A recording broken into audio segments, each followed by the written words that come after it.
sana maging masaya ka sa birthday mo. Pinagpipray ko na sana ingatan ka lagi ng Panginoon na huwag magkasakit.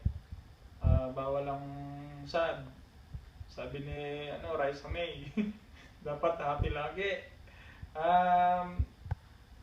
Panalangin ko yun na maging ligtas ang bawat isa sa pamilya natin. At sa amin ni Eche rito, okay naman kami.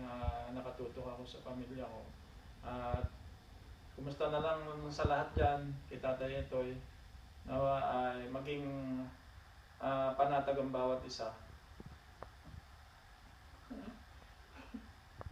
Happy birthday! Sana masaya ka.